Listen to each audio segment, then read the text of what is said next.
Assalamualaikum warahmatullahi wabarakatuh. Nama saya Muhammad Humaidi dari SMP Negeri 3 Welahan. Calon guru penggerak angkatan 10 dari Kabupaten Jepara.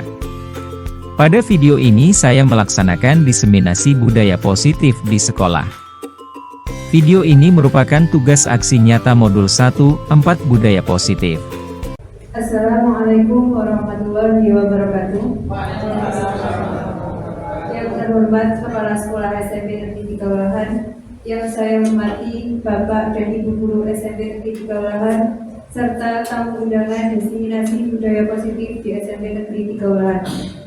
Marilah kita panjatkan puji syukur kehadirat Allah Subhanahu wa Ta'ala yang telah memberikan nikmat sehat sehingga kita dapat berkumpul di acara hari ini tanpa ada halangan apapun. Hadirin yang saya hormati, selaku pembawa acara, izinkan saya menyampaikan susunan acara pada hari ini. Yang pertama, pembukaan. Kedua, sambutan dari Kepala Sekolah. Ketiga, presentasi diseminasi calon guru penggerak. Yang keempat, tanya jawab. Dan yang terakhir, penutup. Untuk mengawali kegiatan pada hari ini, marilah kita buka dengan bacaan basmalah bersama-sama. Bismillahirrahmanirrahim. Acara selanjutnya yaitu sambutan dari Kepala Sekolah. Kepada Kepala Sekolah SMP Negeri 3 Welahan, saya persilakan.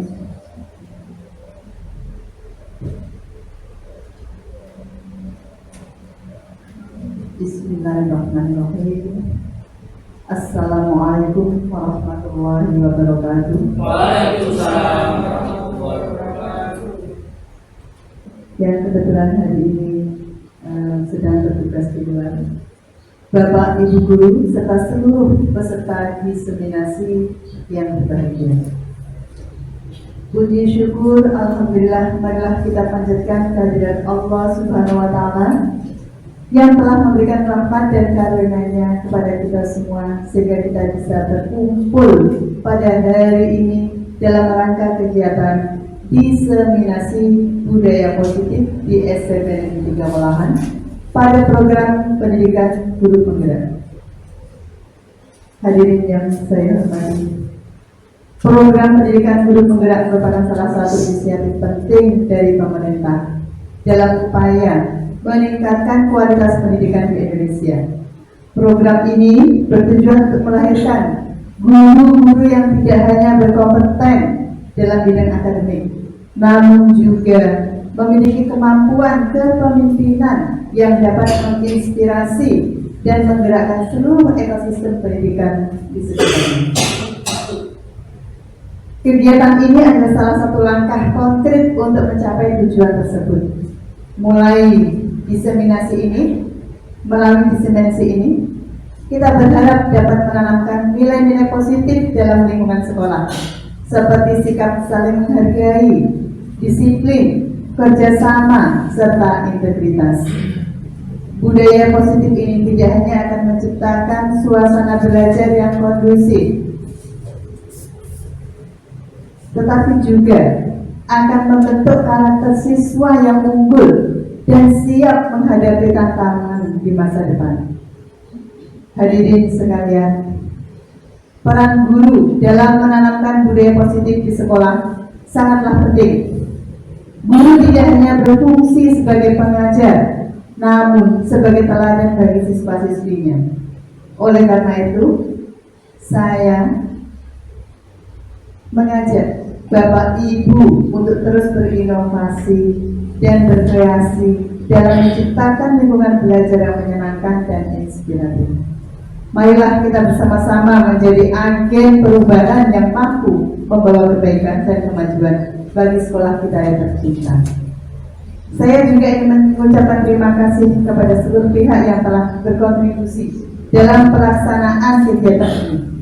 Kerja keras dan dedikasi kita semua sangat berarti bagi tercapainya tujuan diseminasi budaya positif ini.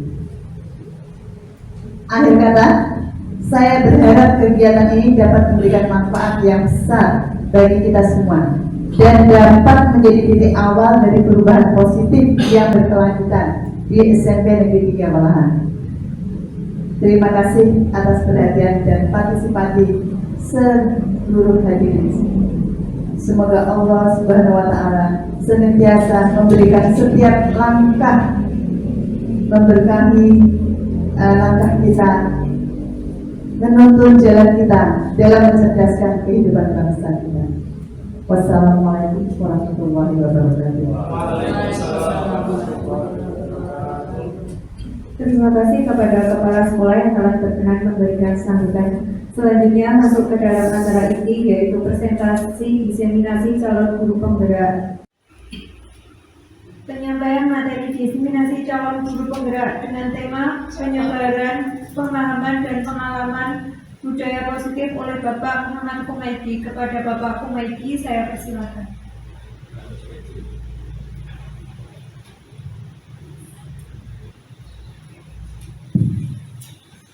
Assalamualaikum warahmatullahi wabarakatuh. Waalaikumsalam.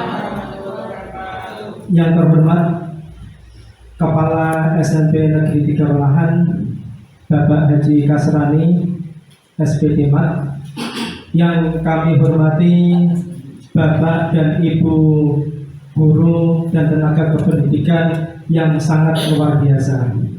Marilah pada kesempatan yang berbahagia ini dan intinya kita ucapkan syukur kepada Allah Subhanahu wa Ta'ala yang pada sampai siang hari ini kita masih diberikan rahmat, taufik dan hidayahnya sehingga kita semua dapat kumpul di ruangan ini, dan semoga acara pada kesempatan kali ini mendapatkan rahmat dan hidayah dari Allah Subhanahu wa Ta'ala. Amin.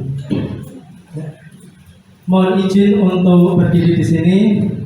Sebelumnya ada hadis dari Nabi Muhammad SAW yang berbunyi qala Rasulullah SAW balighu anni walau ayat, yang artinya Rasulullah SAW bersabda, sampaikanlah dariku walaupun hanya satu ayat. Untuk itu saya Muhammad Humaydi, CDP Angkatan 10 dari Kabupaten Jepara, mohon izin untuk menyampaikan apa yang telah saya terima selama mengikuti pendidikan guru penggerak untuk disebarluaskan pemahaman positifnya di SMP tempat saya bekerja. Jadi mohon izin dan bimbingannya semua. Ya. Sebelum kegiatan ini dimulai, kayaknya tegang. Terutama yang bapak-bapak, kita rileks sebentar ya. Nah, ibu-ibu dapat merilakskan dulu. Nah, kita ice breaking dulu dengan cara cerita bersambung. Nah, jadi aturannya begini, saya nanti akan memulai bercerita. Nanti di tengah cerita saya akan berhenti. Kemudian saya akan menyebutkan satu di antara peserta untuk melanjutkan cerita tersebut. Nah, setelah itu peserta tersebut bercerita dan menyebutkan teman yang lain dan seterusnya, begitu ya. Apakah petunjuknya bisa dipahami? Bisa? Nah, kita mulai ya. Nah, ini hari apa ya? Hari Kamis ya. Nah, pada hari Kamis tadi pagi ini pengalaman saya. Nah, ketika saya berangkat bekerja ke sekolah, saya itu berangkatnya dari Kudus pukul 6:15. Nah, jadi pukul 6:15 saya berangkat dari rumah menuju ke sekolah. Nah, ketika saya sampai daerah kotaan atau daerah Demak Mijen itu, nah, perasaan saya tidak enak. Nah, tiba-tiba saya kok ada yang aneh. Akhirnya saya berhenti dan menepi. Nah, kemudian pandangan saya kabur dan semuanya gelap. Kepala saya pusing dan juga dada saya tiba-tiba sesak, tidak bisa bernapas. Nah, ini apa ya kira-kira? Nah, kemudian saya sebut Bu Nora. Nah, silakan Bu Nora untuk melanjutkan ceritanya. Bu Nora ini walaupun guru IPA tetapi dia suka bercerita. Silakan Bu Nora. Saya juga sama Pak. Tiba-tiba pandangan saya kabur. Kemudian dada saya juga sesak Pak. Satu hati ya. Kepala saya juga pusing. Apa ya yang terjadi dengan saya? Bumi, kira-kira apa ya yang terjadi dengan saya?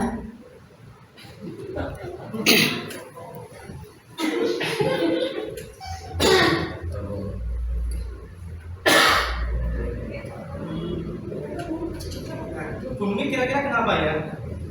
Ternyata aku baru sadar bahwa waktu ada cenderungan, film saya ternyata berputar balik.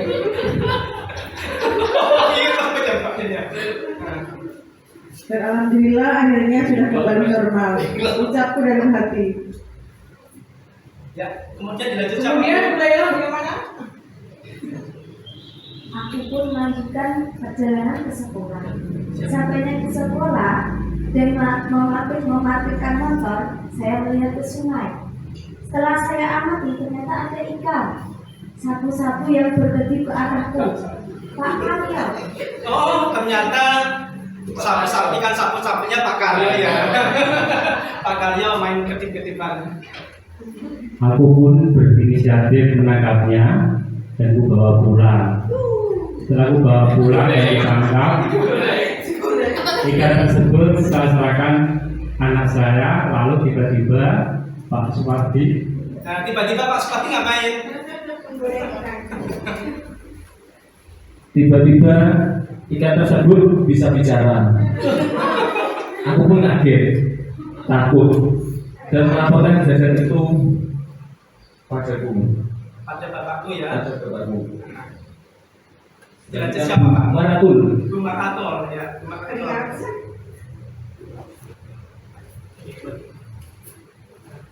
Aku pun bergegas melihat ikan sapu-sapu tersebut. Tiba-tiba terdengar suara, "Tua, jika kau melepaskanku dan mengembalikanku ke tempat semula, maka aku akan kabulkan 3 permintaan." Apakah itu Bu Sulis permintaannya? Apa sulis? Pengen sukses, ayo. Aduh, malah bulu kudukku. Dengan rasa penasaran, akhirnya aku turuti permintaannya. Tanpa lama-lama, tugas motorku menuju sekolah. Bunda, Bunda ngapain ya? Pak Bum, bangun, banyak absen pulang ya. Ya, terima kasih untuk semua.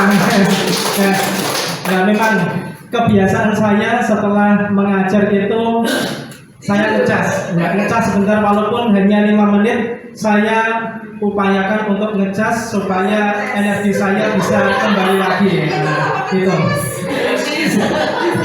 Oke, itu ya. Terima kasih atas partisipasinya dalam kegiatan ice breaking. Untuk kegiatan utamanya, nah,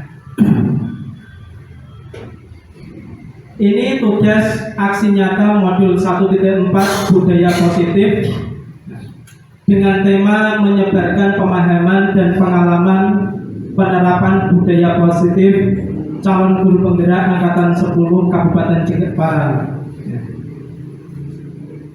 Adapun untuk menerapkan budaya positif di sekolah, nah, yang namanya budaya positif adalah segala sesuatu yang sudah tertata dengan baik dan juga berjalan dengan pada mestinya, semuanya sudah dalam keadaan yang baik. Nah, untuk menerapkan budaya positif itu di pelatihan CGP itu dijelaskan bahwa untuk menerapkan budaya positif ada beberapa tahapan yang harus dilakukan supaya budaya positif itu dapat terlaksana sebagaimana mestinya. Yang pertama adalah penerapan perubahan paradigma belajar. Kemudian yang kedua adalah disiplin positif. Yang ketiga, teori motivasi dan perilaku manusia. Yang keempat, membuat keyakinan kelas. Yang kelima adalah hukuman dan penghargaan. Yang keenam adalah kebutuhan dasar manusia. Yang ketujuh, posisi kontrol guru. Dan yang kedelapan adalah segitiga restitusi. Nah, jika kedelapan ini diterapkan, saya yakin sekolah kita akan mempunyai budaya yang baik dari segi guru, siswa maupun warga sekolah akan berjalan dengan baik dan juga membentuk ekosistem yang baik pula. Nah, kita bahas satu persatu. Apa sih? Yang pertama adalah perubahan paradigma belajar. Paradigma perubahan belajar yang baru. Kita tahu bahwa di SMP Negeri 3 Wellahan ini semua jenjang baik kelas 7, 8, dan kelas 9 sudah menerapkan yang namanya kurikulum 13. Nah, di dalam kurikulum 13 itu terdapat materi ajar yaitu profil pelajar Pancasila. Tentu semuanya masih ingat dan juga memahami apa sih profil pelajar Pancasila itu. Profil pelajar Pancasila itu terdiri dari 6 elemen. Yang pertama adalah beriman dan bertakwa kepada Tuhan Yang Maha Esa. Elemen yang kedua adalah berkebinekaan global. Yang ketiga, bergotong royong. Yang keempat, kreatif. Yang kelima, bernalar kritis. Dan yang keenam adalah mandiri. Nah, untuk membiasakan budaya positif dengan elemen profil pelajar Pancasila itu, salah satu tahapan yang dapat kita laksanakan yaitu dengan pembelajaran berdiferensiasi. Nah, pasti kalian sudah sering mendengar yang namanya pelajaran berdiferensiasi. Ketika diucapkan mudah, tetapi pelaksanaannya sangat sulit ya. Karena apa? Jumlah siswa di kelas itu banyak, sementara ketika kita mengajar itu waktunya dibatasi. Nah, itulah tantangan guru untuk menerapkan budaya positif dengan model pembelajaran berdiferensiasi. Nah, tetapi ketika kita melaksanakan pembelajaran berdiferensiasi, itu siswa dapat belajar sesuai dengan kebutuhan dan tahap perkembangannya. Nah, kira-kira sudah tahu atau belum? Pembelajaran yang berdiferensiasi sudah tahu atau belum? Belum. Aduh, saya juga sedikit memahaminya. Ya.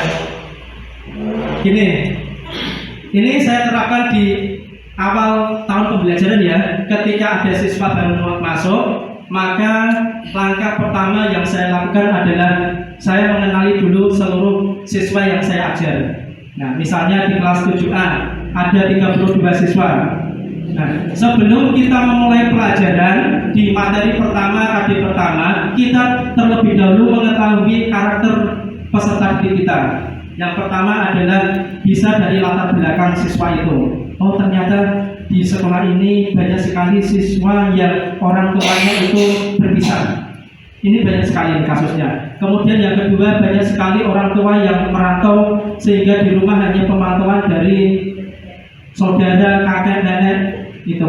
Kemudian ada lagi dari ekonominya kurang mampu dan masih banyak sekali. Itu guru harus tahu latar belakang siswa. Kemudian ada lagi apa sih kebiasaan siswa?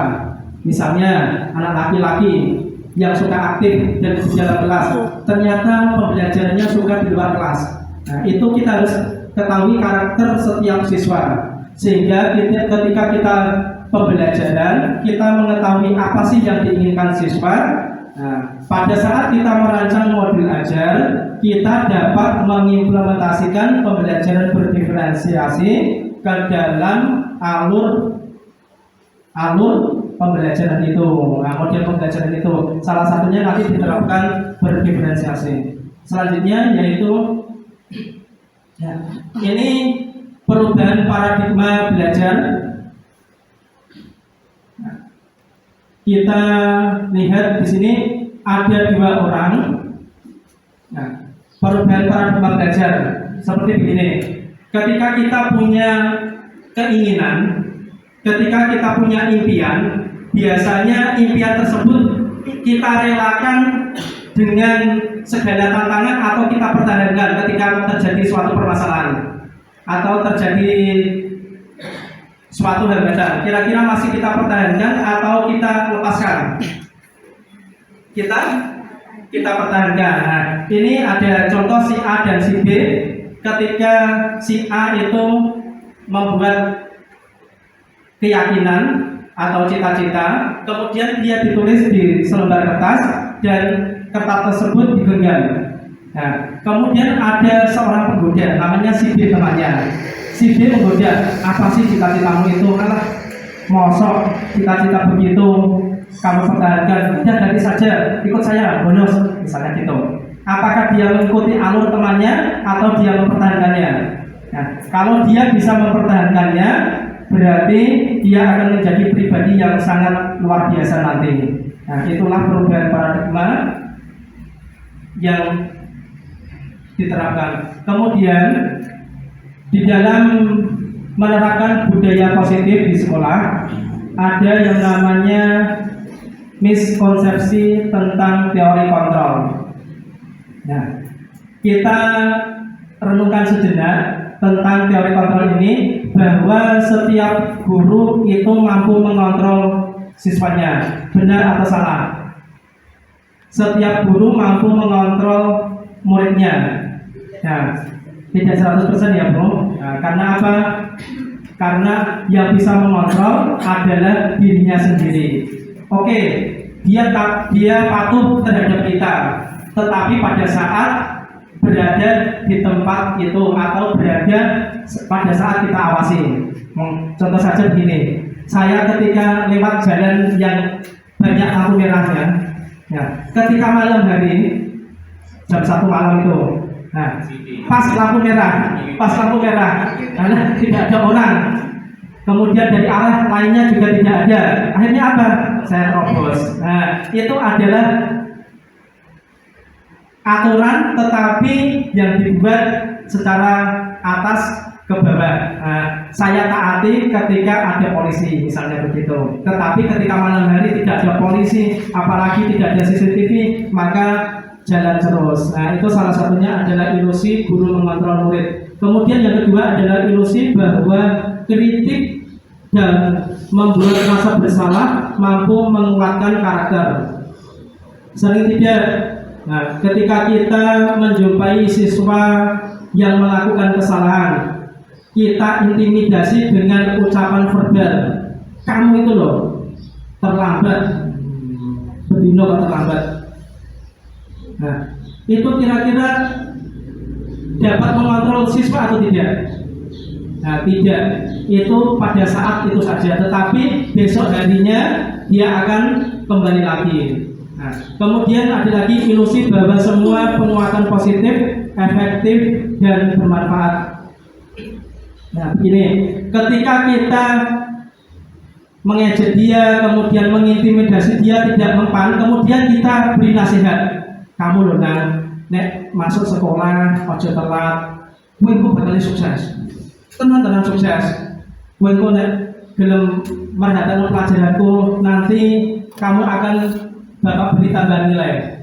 Itu adalah penguatan positif, efektif, dan bermanfaat. Tetapi itu semua adalah ilusi. Pada kenyataannya itu tidak akan terjadi pada siswa itu. Kemudian yang keempat adalah ilusi bahwa orang dewasa berhak memaksa. Nah, terutama guru itu. Nah, apa yang diucapkan guru adalah sendiko dawuh. Itu tidak benar, gitu ya. Karena apa? Kita harus berkompromi dengan siswa, apa yang diharapkan siswa juga kita dengarkan itu. Nah, selanjutnya untuk mengubah paradigma stimulus respon ke pendekatan teori kontrol. Nah, ini saya rasa sudah dipahami dengan baik oleh Bapak dan Ibu semua. Nah, ini nilai-nilai kebajikan universal. Kita tahu bahwa setiap daerah, contohnya di Jepara itu mempunyai nilai-nilai yang diterapkan di daerah tersebut. Nah, contohnya di Jepara ada adat istiadat, misalnya ada makanan khas Jepara, contohnya orgo. Ini contoh yang sederhana ya. Nah, ternyata ketika saya sebelum diterima CPNS di Jepara, itu saya belum pernah makan sama sekali sebutir pun yang namanya orok-orok, itu belum pernah. Orok-orok itu. Nah, tetapi ketika saya diterima di Jepara ini, dan kebetulan saya selesai dari dinas itu mampir ke warung bakso di dekatnya Pasar Mayung itu, sebelah kiri jalan kalau dari Jepara itu, ternyata orok-orok enak juga. Nah, itu pasti yang situ terkenal itu. Nah, saya baru pertama kali makan orok-orok itu di situ. Nah, testimoninya kalau bilang enak mungkin bisa dibawa lain kali. Testimoninya karena kejadiannya itu sudah lama, 9 tahun yang lalu. Nah, awal-awal menjadi CPNS itu. Nah, jadi memorinya sudah sedikit lupa. Nah, kalau ada yang berkenan membawakan juga tidak masalah itu. Nah, tetapi di nilai-nilai universal di seluruh daerah atau dunia itu sudah dimasukkan dalam yang namanya contoh profil pelajar Pancasila. Ini sudah dirangkum. Yang pertama adalah beriman dan bertakwa kepada Tuhan Yang Maha Esa dan berakhlak mulia. Yang kedua mandiri.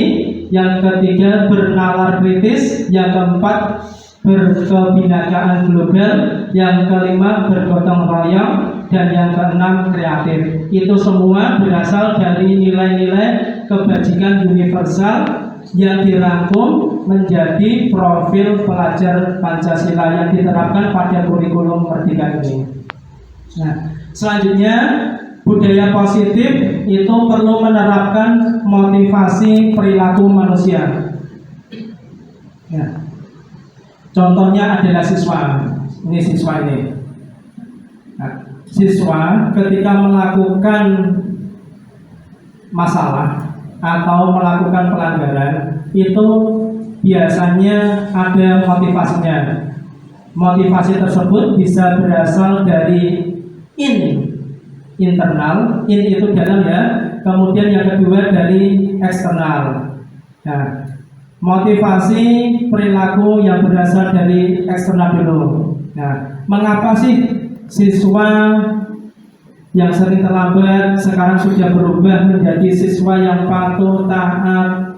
Nah, jika itu berasal dari motivasi eksternal atau berasal dari ketidaknyamanan atau hukuman, nah misalnya karena tata tertib atau misalnya dihukum Pak Satpam, itu motivasi eksternal. Nah, kemudian ketika pelajaran saya dulu ini, ketika ada ulangan harian, nah saya biasanya ini siapa yang nanti dapat nilai di atas KKM maka bapak beri hadiah Silver Queen. Nah, Silver Queen akhirnya apa? Anak berlomba-lomba untuk mencari nilai di atas KKM. Nah, itu adalah motivasi eksternal yang berupa penghargaan. Boleh Pak? Boleh, selama masih bisa ditoleransi. Kemudian yang bagus bagaimana? Yang bagus adalah yang berasal dari dalam diri sendiri atau motivasi internal. Jadi anak sudah sadar bahwa belajar itu tugas kita untuk mendapatkan nilai sebaik-baiknya. Nah, tujuannya apa? Tujuannya adalah untuk menghargai diri sendiri. Nah, kita lihat banyak sekali siswa ketika datang ke sekolah itu tidak memakai seragam yang layak atau pantas. Kira-kira sudah menghargai diri sendiri atau belum? Belum ya. Karena apa? Dia berpakaian yang tidak selayaknya sebagai murid. Misalnya tidak pakai dasi, kemudian bajunya dikeluarkan, atau taruhlah kita bercermin kepada diri kita sendiri. Nah, contohnya saya kalau datang dari rumah itu berangkatnya pakai sandal jepit. Nah, itu juga tidak bagus. Nah, tetapi apa? Saya berinisiatif di sekolah saya sediakan sepatu.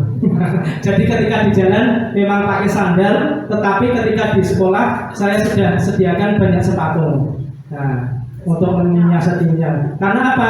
Saya majunya dengan medan yang sangat sulit. Saya pernah dikasih hadiah ketika lewat jalan di Bontang itu, dikasih cipratan yang tidak mengenakan, itu sering itu. Apalagi ketika musim penghujan, wah pasti itu. Nah, sepatu, kemudian saya itu walaupun tidak hujan, saya sering pakai jas hujan. Karena apa? Jadi kalau di jalan dikasih hadiah cipratan dari mobil itu. Nah, itu salah satunya itu. Nah, kemudian menurut filosofi Ki Hajar Dewantara, bahwa merdeka itu artinya tidak hanya terlepas dari perintah, akan tetapi juga cakap bukan memerintah diri sendiri. Nah, itu artinya apa? Kita tidak melulu taat pada aturan, tetapi kita harus menyadari bahwa aturan itu dibuat untuk kebaikan diri kita sendiri. Berarti dari kesadaran diri kita sendiri untuk mematuhinya, bukan karena takut akan sanksi. Nah, itu nanti akan menjadi motivasi internal dan juga dapat menjadi sikap merdeka. Nah, selanjutnya untuk membuat budaya positif selanjutnya adalah membuat keyakinan kelas. Nah, keyakinan kelas ini pasti hal yang baru bagi sebagian besar bapak dan ibu guru. Nah, kalau dulu di kelas Bu Maratul lulus SMA tahun berapa? 2009. Dulu ada yang namanya keyakinan kelas tidak? Tidak. Berarti di kelas untuk membuat siswa tertib menggunakan apa? Peraturan kelas ya. Kalau ibu? Kalau saya sama Pak, Aturan kelas. Berarti era-eranya sudah lama. Nah, kalau saya juga sama. Nah, dalam kurikulum merdeka ini, aturan kelas itu sudah ditinggalkan. Nah, sebagai gantinya apa? Sebagai gantinya adalah membuat yang namanya keyakinan kelas. Nah, apa sih keyakinan kelas itu? Kita bahas. Nah, contohnya adalah ketika COVID-19 itu ada aturan, misalnya ada 3M, menggunakan masker, mencuci tangan, dan menjaga jarak saat pandemi. Itu aturannya dibuat dari atas oleh pemerintah kepada warga masyarakat. Kita tidak bisa berkompromi. Itu satu arah dari atas ke bawah. Kalau melanggar dihukum. Nah, itu namanya aturan. Tetapi kita membuat keyakinan. Yang namanya keyakinan itu berarti dari dalam diri kita sendiri sudah tumbuh kesadaran. Nah, caranya bagaimana untuk menumbuhkan kesadaran tersebut? Kita membuat kesepakatan kelas. Nah, yang namanya kesepakatan kelas berarti yang membuat bukan hanya murid tetapi juga guru. Guru dan murid membuat kesepakatan kelas. Nah, salah satunya apa? Salah satunya di sini ada 3 yang menjadi kesepakatan kelas dan juga menjadi keyakinan kelas adalah yang A. Kami guru dan murid saling menyayangi. Ini namanya keyakinan kelas. Jadi guru dan murid saling menyayangi. Nah, tahapan-tahapan membuat keyakinan kelas. Nah, yang pertama untuk keyakinan kelas bahasanya abstrak. Nah, bahasanya abstrak berbeda dengan peraturan. Yang kedua berupa pernyataan universal. Artinya apa? Artinya seluruh siswa itu dapat diterapkan. Kemudian yang ketiga dibuat dalam bentuk kalimat positif. Bagaimana caranya? Contoh buanglah sampah pada tempatnya. Nah, kita buat keyakinan, kita ubah dari kalimat perintah menjadi kalimat positif. Kami warga atau kami siswa kelas 7C akan selalu menjaga kebersihan kelas ini. Nah, dari kalimat perintah diubah menjadi kalimat positif. Diawali dengan kata kami siswa kelas atau kami warga kelas 7C akan selalu menjaga kebersihan. Berarti yang menjaga kebersihan bukan hanya siswa tetapi gurunya, karena yang membuat adalah warga kelas, guru dan siswa. Nah, kemudian sedikit saja agar mudah diingat. Nah, tidak usah banyak peraturan, karena biasanya kalau aturannya banyak kita akan direpotkan sendiri. Kemudian sesuai dengan kondisi kelas dan sekolah agar mudah diterapkan. Dan yang terakhir, semua warga kelas atau sekolah dilibatkan dalam membuat keyakinan kelas itu. Nah, tadi saya memberi gambaran tentang keyakinan kelas. Pak, selain itu ada keyakinan lagi tidak? Kalau saya kemarin sudah menerapkan yang namanya keyakinan mata pelajaran, lebih sederhana lagi. Jadi ketika jam pelajaran saya, maka saya membuat kesepakatan dengan siswa. Nah, di bawahnya keyakinan kelas bisa dibuat namanya keyakinan mata pelajaran. Di atas keyakinan kelas ada lagi yang namanya keyakinan sekolah. Jadi keyakinan sekolah, kemudian keyakinan kelas, baru keyakinan mata pelajaran. Itu dapat dibuat sesuai dengan guru yang bersangkutan. Nah, tujuannya apa? Tujuannya salah satunya adalah tanggung jawab. Nah, ini contoh proses pembuatan keyakinan kelas di kelas 7D. Saya terapkan ketika jam pelajaran bahasa Indonesia. Yang pertama, siswa saya kondisikan untuk berdiskusi mengenai kira-kira aturan apa yang akan kita terapkan selama pembelajaran bahasa Indonesia. Nah, jadi saya minta siswa untuk berdiskusi. Setelah itu saya kasih kertas kecil, namanya kertas apa itu? Nah, kertas apa Bu? Notik. Nah, kemudian saya minta untuk menempel apa yang diinginkan siswa. Nah, setelah itu saya rekap kira-kira yang disepakati dari apa yang diharapkan siswa itu yang mana saja. Tidak semua keyakinan kita terapkan semua, tetapi hanya beberapa poin yang penting. Nah, ini contoh pembuatan keyakinan kelas.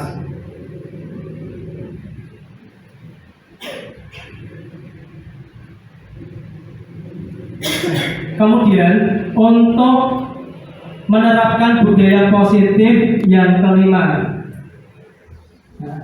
yaitu dengan cara kebutuhan dasar manusia. Kita tahu bahwa segala tindakan itu pasti memiliki motivasi atau tujuan. Saya saja ketika makan pasti ada tujuannya. Tujuannya supaya kenyang. Jangan ketika bekerja juga pasti ada tujuannya ya Bu. Pasti salah satu tujuannya adalah ingin salah satunya dibayar atau apa. Nah, segala tindakan siswa, baik permasalahan ataupun kegiatan yang positif, pasti memiliki tujuan. Tujuan yang pertama adalah bertahan hidup. Yang kedua, siswa atau manusia ingin kasih sayang. Kayak kita, sandal aja ada kanan dan kiri. Kasih sayang itu penting dan juga kodrat manusia. Kemudian kebebasan. Pasti semua siswa ingin bebas atau kita guru pun ingin bebas. Pada dasarnya itu. Kemudian yang kelima, kesenangan. Kebutuhan dasar yang keempat kesenangan, dan yang kelima adalah penguasaan atau memerintah, penguasaan. Dari lima itu, jika kita amati, itu nanti dapat kita terapkan dalam menangani siswa ketika melakukan kesalahan. Nah, ketika siswa melakukan kesalahan pada materi CGB itu, bagaimana sih peran guru di dalam menghadapi atau menangani siswa ketika melakukan kesalahan? Nah, peran guru ketika ada siswa yang melakukan kesalahan, yang pertama adalah penghukum. Nah, penghukum seperti polisi itu penghukum. Yang kedua, pembuat merasa bersalah. Pembuat merasa bersalah. Contohnya penghukum. Nah, ketika ada siswa yang terlambat masuk jam pelajaran, misalnya jam saya. Dulu ketika sebelum mengikuti CGB ini, ketika saya melihat ada siswa yang terlambat, biasanya sudah daripada banyak waktu tersita untukmu, lari lapangan 2 kali. Nah, itu posisi penghukum. Hukuman tetapi tidak ada kaitannya dengan pelajaran, atau juga tidak ada persiapan bahwa ketika anak terlambat ini loh hukumannya. Nah, itu berarti impromptu atau serta-merta dadakan itu penghukum biasanya itu. Yang kedua, pembuat merasa bersalah. Misalnya begini, kamu loh sering terlambat, lihat ada CCTV, nanti saya dipanggil Pak Kasrani loh. Nah itu loh. Nah, kelasmu ini loh Gojek. Nah, lihat, nanti kalau kalian Gojek ada yang bertengkar, kemudian terjadi kecelakaan atau insiden, nanti yang dimarahi atau yang dipanggil kepala sekolah bukan kamu, tetapi saya sebagai guru pada jam pelajaran tersebut. Nah, itu posisi pembuat merasa bersalah. Jadi guru mengintimidasi supaya anak itu merasa bersalah ketika melakukan kesalahan itu. Itu posisi pembuat merasa bersalah. Kemudian yang ketiga adalah posisi teman. Kita mengetahui, oh ketika siswa melakukan ini alasannya ini ya. Itu guru dapat memahaminya.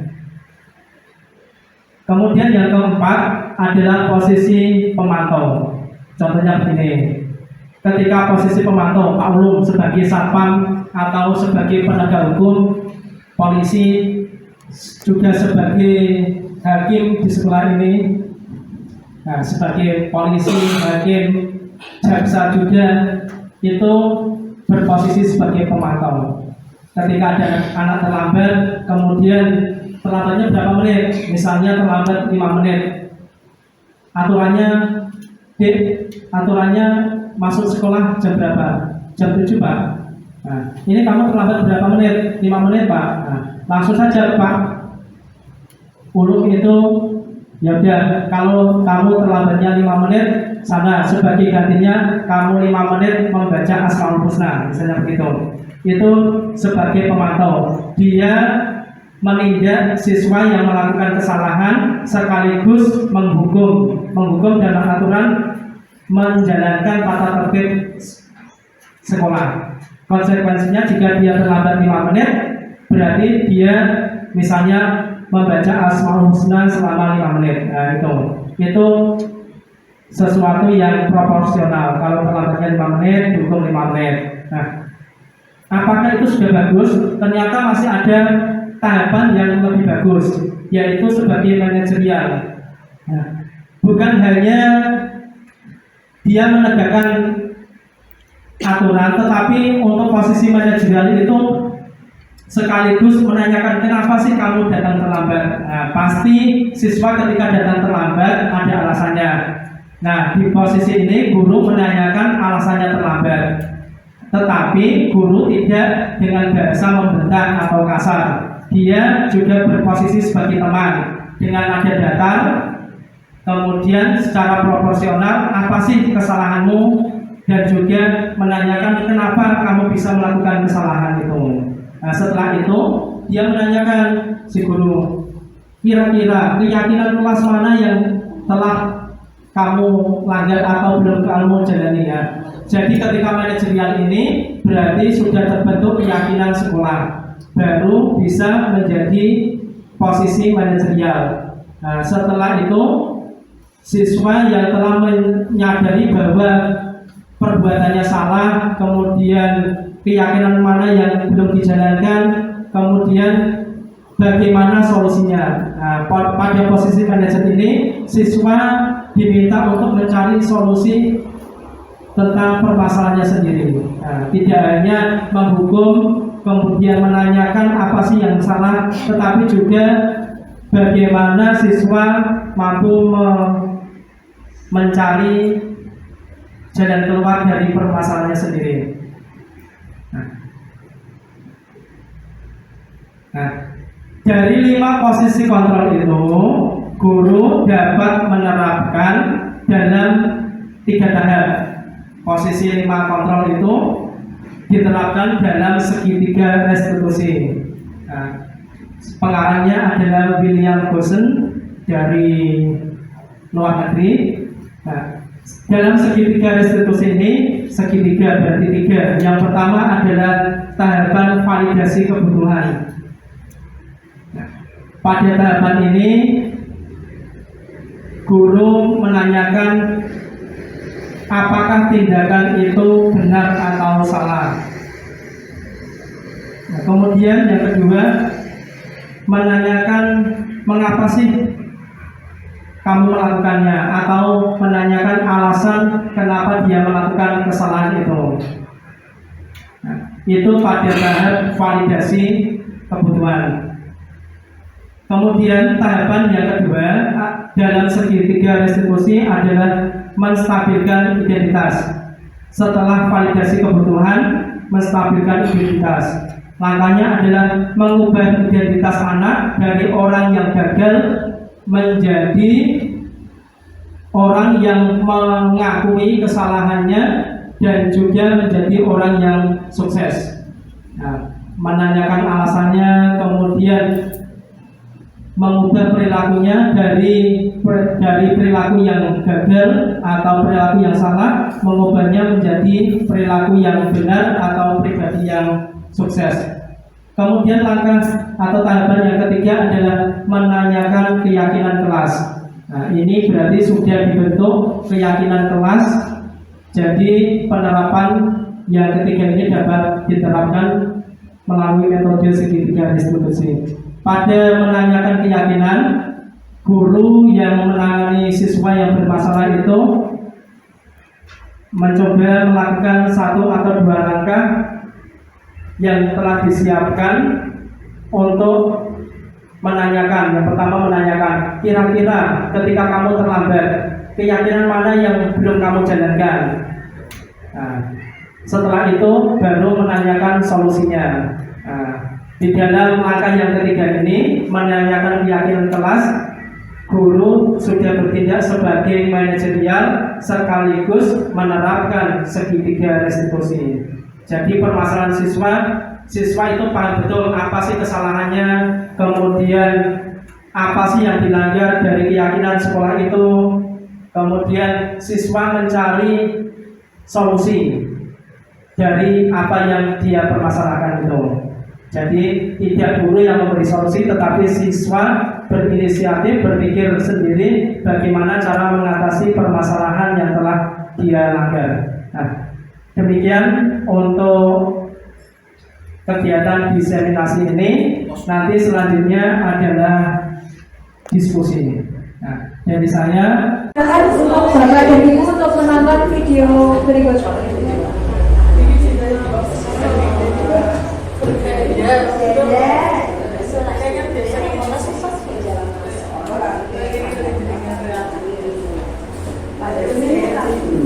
Kita akan membahas tentang 5 posisi kontrol yang dikembangkan oleh Brian Rosen dan contoh penerapannya, mantau atau monitor, dan 5 posisi manajer. Untuk lebih memahami kelima posisi tersebut, mari kita saksikan kasus Naren yang terlambat hadir 20 menit di sekolah dan melihat bagaimana kelima posisi kontrol dalam menghadapi masalah tersebut.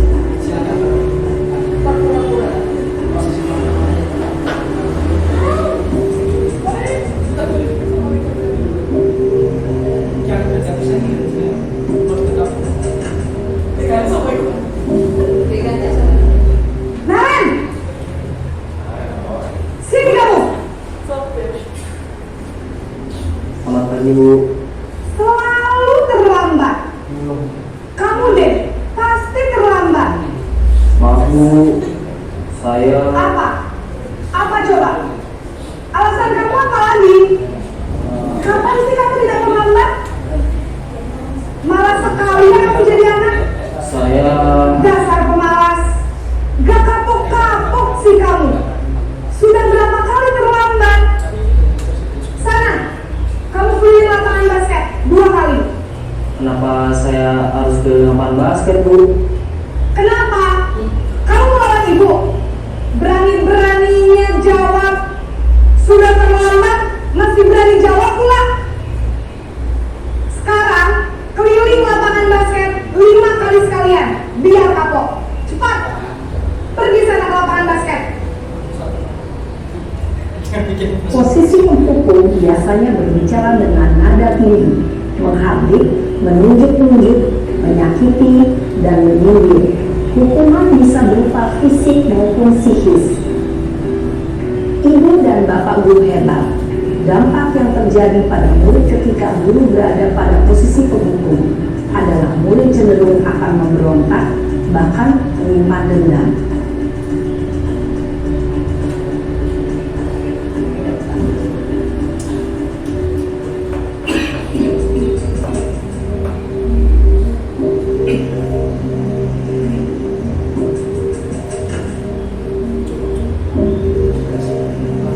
Naren!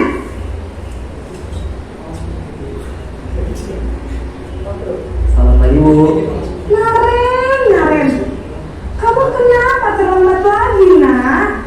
Ya Tuhan, Naren, kamu senang ya bikin ibu susah ya? Kalau kamu terlambat lagi, nanti ibu yang ditegur bapak kepala sekolah, nak. Disangka ibu tidak bisa membina kamu. Duh, gimana ini? Maaf Bu, Gugus deh, Naren. Kamu suka ya kalau ibu ditegur bapak kepala sekolah? Terus, sekarang ibu harus tulis apa ini di buku absen? Ini kamu sudah sering terlambat loh. Ibu harus apa coba? maaf Bu, maaf sekali. Ya sudah, lain kali jangan bikin ibu susah lagi ya nak ya.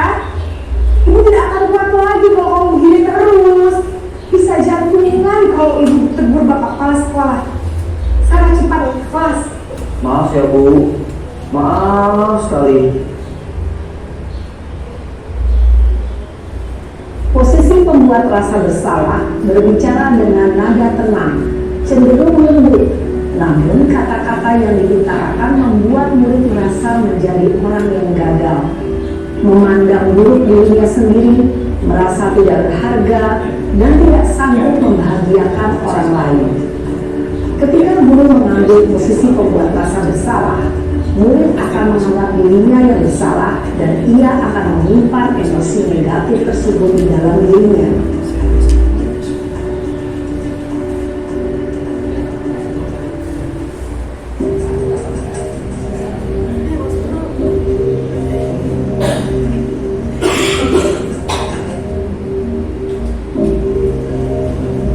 Naren!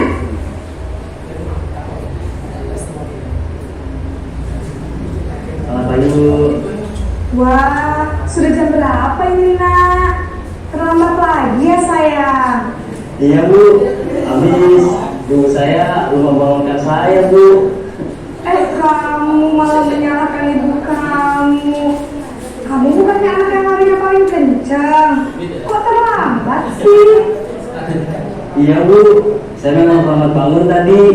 Jadi biarpun saya lari kencang, tetap gak kekejar Bu. Ya sudah sana. Nanti lain kali larinya lebih kencang lagi ya. Biar gak terlambat lagi. Bikin senang ibu. Demi ibu. Bisa kan? Bisa Bu. Ya sudah sana masuk kelas. Ibu beresin urusan absen kamu. Kamu ini ada-ada saja. Dalam posisi teman, guru berbicara dengan nada suara ramah, akrab, cenderung bersenda gurau untuk menjaga suasana tetap santai.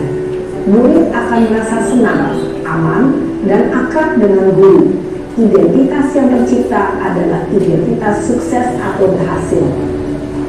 Namun, ini diingat, karena ini masih dorongan eksternal, maka ada faktor ketergantungan dari murid kepada orang tertentu. Di sini, guru absennya, sehingga di lain waktu, murid bisa berperilaku baik, namun hanya kepada orang-orang tertentu saja.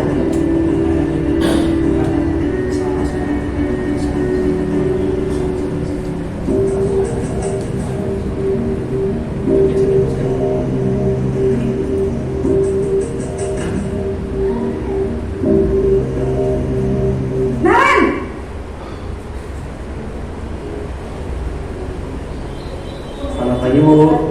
Naren, apa peraturan sekolah kita tentang jam berapa kita harus masuk sekolah, Nak? Kita harus di sekolah jam 7, Bu. Iya betul, sekarang sudah jam 7.20. Naren sudah tahu konsekuensinya jika terlambat hadir. Paham, Bu. Saya harus tinggal kelas pas jam istirahat selama 20 menit. Iya benar, konsekuensinya demikian. Jadi nanti jam 9.30 pas istirahat, kamu harus tinggal di kelas, kerjakan tugas tambahan untuk ketertinggalan kamu, ya? Baik, Bu. Posisi pemantau mengandalkan penghitungan atau data untuk mengontrol murid. Guru mengarahkan murid berdasarkan peraturan dan konsekuensi. Seorang pemantau menunjukkan bahasa tubuh dan ekspresi wajah yang datar dan cenderung formal.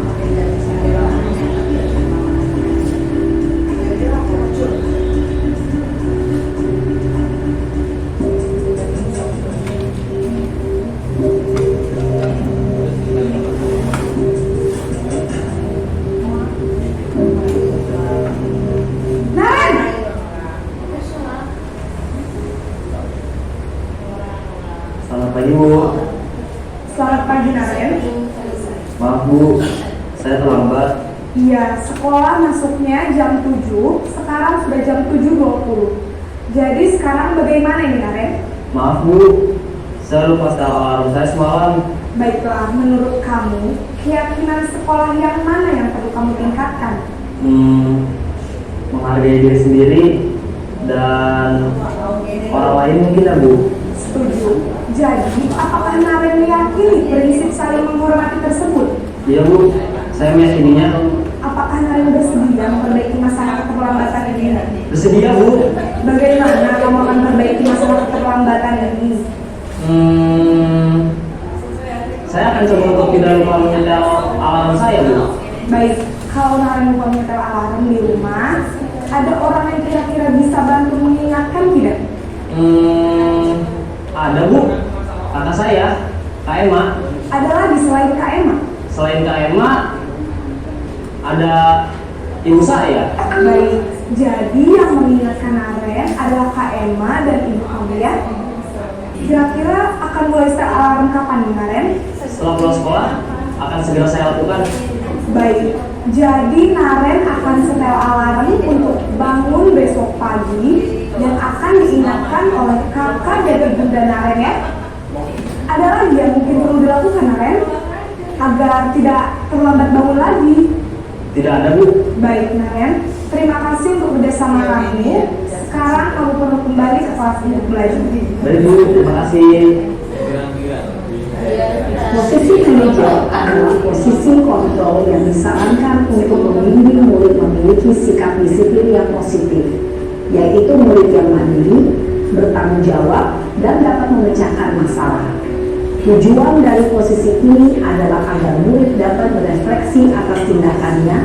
Guru akan dengan tulus memberikan pertanyaan-pertanyaan bermakna, sehingga membuat murid dapat belajar dari kesalahannya dan mencari sebuah solusi untuk menyelesaikannya. Ibu dan bapak guru hebat, setelah mengamati adegan kelima posisi kontrol tadi, kira-kira posisi mana yang paling ideal? Posisi mana yang dapat menunjang motivasi intrinsik murid? Ya, tentu posisi manajer. Posisi ini memang posisi ideal yang ingin dituju setiap pendidik. Pada posisi inilah, guru dapat menerapkan disiplin positif yang berpihak pada murid, yang memerdekakan murid. Perjalanan seorang pendidik tentunya tidak mudah untuk sampai pada posisi seorang manajer. Namun, tujuan kita pasti, yaitu menciptakan murid-murid yang mandiri, merdeka, dan bertanggung jawab. Semoga penggambaran 5 posisi kontrol yang telah diperlihatkan ini dapat menjadi ajang refleksi bagi kita semua, agar dapat terus mengasah dan menerapkan disiplin positif yang memerdekakan murid. Mari terus berlatih dan bersemangat. Selamat menerapkan. Salam dan bahagia, Ibu dan Bapak Guru hebat.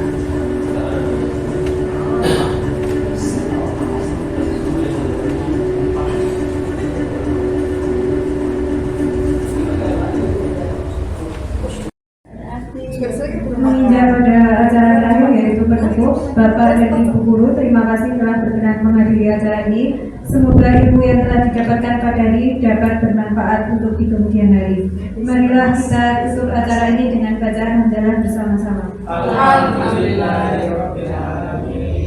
Saya selaku pembawa acara memohon maaf apabila selama memandu acara memiliki perkataan yang kurang berkenan. Terima kasih. Wassalamualaikum warahmatullahi wabarakatuh.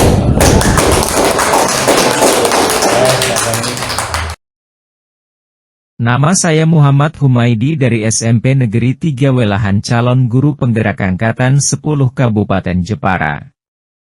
Pada video ini saya dan murid kelas 7D akan membuat keyakinan kelas untuk mata pelajaran Bahasa Indonesia.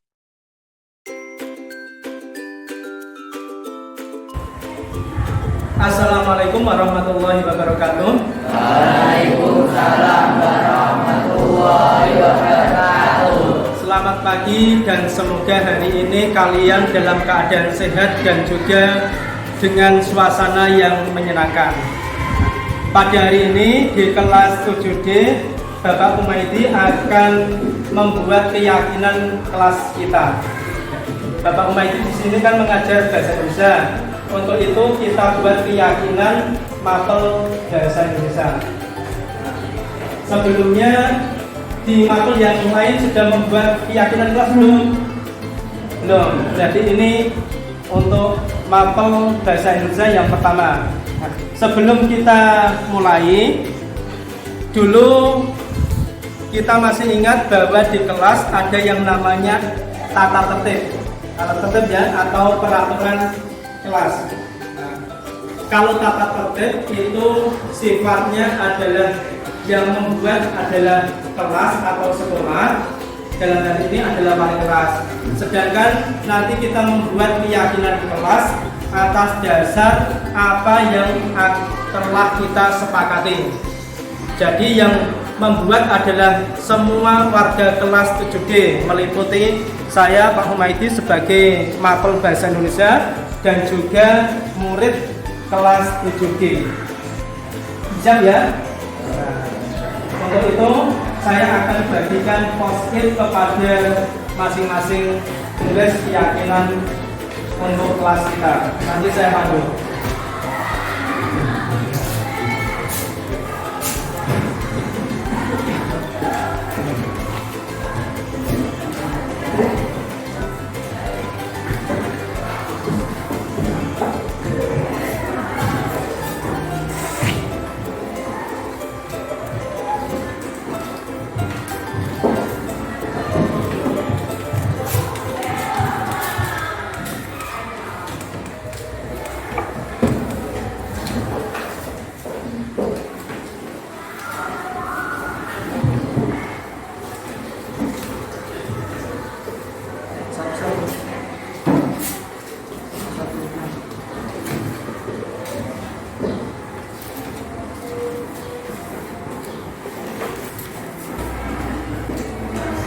Silakan ditulis.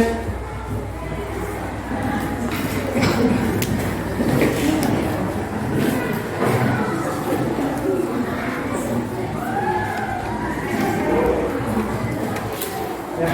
Yang sudah selesai menulis, silakan ditempel di kertas lalu ini yang sudah selesai.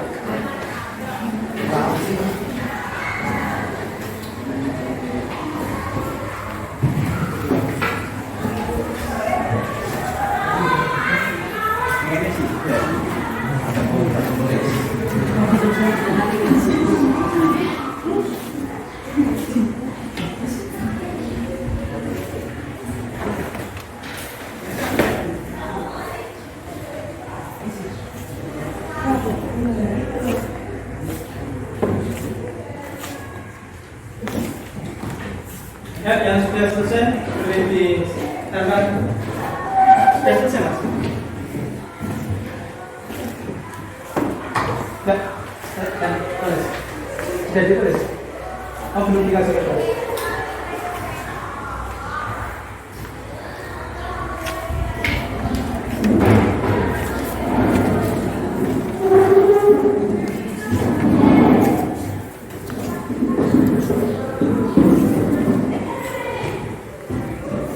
Waktunya selesai, silakan ditempel di kertas plano secara perjanjian. Silakan. Oke, silakan.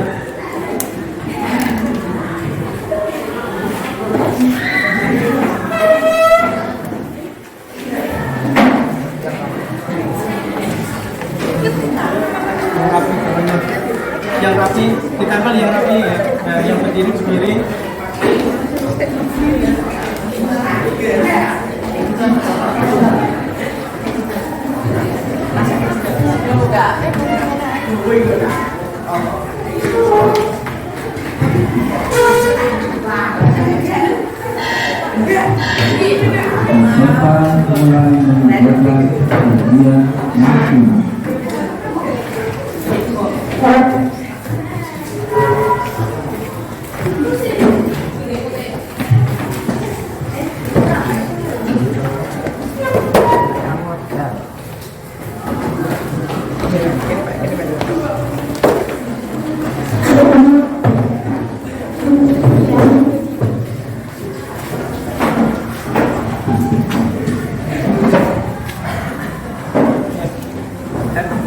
Sudah ditempel semua? Baiklah, Pak Humaydi akan mencari kira-kira yang bagus untuk dijadikan keyakinan kelas kita ya. Saya carikan. Nah, yang pertama adalah berdoa sebelum memulai dan sesudah kegiatan pembelajaran. Disepakati tidak? Sepakat ya? Sepakat. Kemudian yang kedua, kami akan menjaga etika sopan dan santun. Disepakati? Sepakati. Dua. Kemudian yang ketiga, kami akan musyawarah saat mengambil keputusan dalam memecahkan masalah yang berkaitan dengan kelas 7D. Disepakati? Sepakat. Kemudian yang keempat, kami akan selalu menghargai dan menjaga kekompakan kelas 7D. Sepakat? Sepakat? Sepakat. Kemudian satu lagi, kami akan menjaga ketertiban kelas. Sepakat? Nah, terima kasih atas kerjasamanya.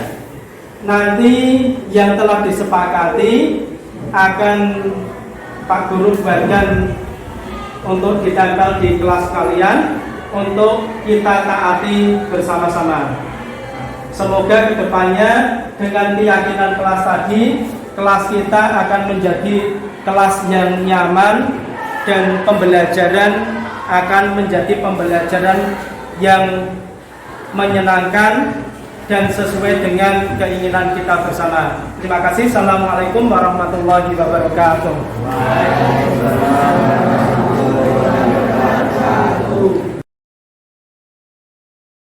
Berikut testimoni beberapa murid kelas 7D yang telah mengikuti pembuatan keyakinan kelas pada jam Pak Muhammad Humaydi.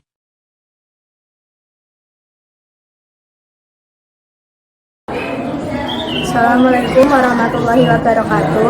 Nama saya Novalita Lestari, kelas 7D. Selama pembelajaran dengan Pak Humaydi, saya merasa senang dan gembira. Dan dengan dibuatkannya keyakinan kelas kami, harapannya kami menjadi lebih bertanggung jawab. Wassalamualaikum warahmatullahi wabarakatuh. Assalamualaikum warahmatullahi wabarakatuh. Nama saya Muhammad Dafa Aska, kelas 7D. Perasaan saya selama membuat keyakinan kelas dengan Pak Humaydi sangat senang, karena selama membuat kami dapat berdiskusi dengan teman dan supaya kelas kami menjadi kelas yang aman dan nyaman. Wassalamualaikum warahmatullahi wabarakatuh.